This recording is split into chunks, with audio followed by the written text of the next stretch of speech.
Bonjour Nicolas Comte. Bonjour. Secrétaire général adjoint et porte-parole du syndicat FO-SGP Unité Police. Vous comprenez, vous, cette autorisation de manifester demain alors que ce n'était pas le cas la semaine dernière? Non, je crois que ça n'a strictement rien à voir avec la problématique du maintien de l'ordre. On est là sur des décisions politiques parce qu'effectivement, ce trajet la semaine dernière, il convenait pas, il fallait pas le faire. Aujourd'hui, ou demain, on va avoir ce type de parcours à sécuriser. Donc de toute façon, mes collègues sont un petit peu désabusés. Ce qu'on fait, c'est que des unités au repos sont rappelées et puis qu'il va y avoir un très gros dispositif. Il y a notamment plus de compagnies de CRS mobilisées que la semaine dernière. C'est-à-dire, ça fera combien de personnes parmi les forces de l'ordre? Je crois qu'on va être au moins sur un dispositif aussi énorme que celui de la semaine dernière. Il y avait 2000 policiers la semaine dernière. On va être au moins à ce niveau-là. Je pense même qu'on sera plus nombreux. J'ai pas le détail précis encore, mais on va avoir plus de difficultés parce que c'est un parcours plus classique. C'est-à-dire que ça va s'étendre sur une plus longue distance que le mini-parcours qui a eu lieu à la Bastille. Donc c'est plus compliqué à sécuriser. Est-ce que les risques, pour autant, sont les mêmes? Il y a toujours des casseurs ou bien la situation a changé? Non, je crois que les risques sont tout à fait les mêmes. D'ailleurs, ce qui s'est passé, non pas à la manifestation de Bastille, mais le soir même, avec ces parcours et ces cortèges, notamment sauvages, qui se sont attaqués à la CFDT, démontre bien qu'il y a tout un tas d'éléments radicaux qui n'entendent pas manifester pacifiquement dans le cadre classique des organisations syndicales. Donc la crainte, c'est que ces casseurs, de toute façon, ils n'aient pas disparu. Ils n'ont pas pu pénétrer le cortège la semaine dernière, mais ils vont probablement vouloir refaire le match, si je puis dire, dans le parcours de demain. Et la CGT était accusée d'avoir une attitude ambiguë vis-à-vis des casseurs. C'est votre avis?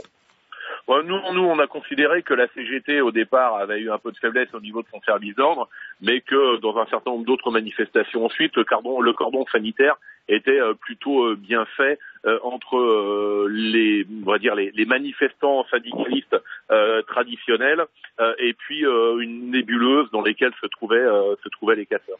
À la veille d'une nouvelle manifestation comme celle-là, Nicolas Comte, comment se sentent les policiers? Est-ce qu'il y a de l'appréhension, du stress?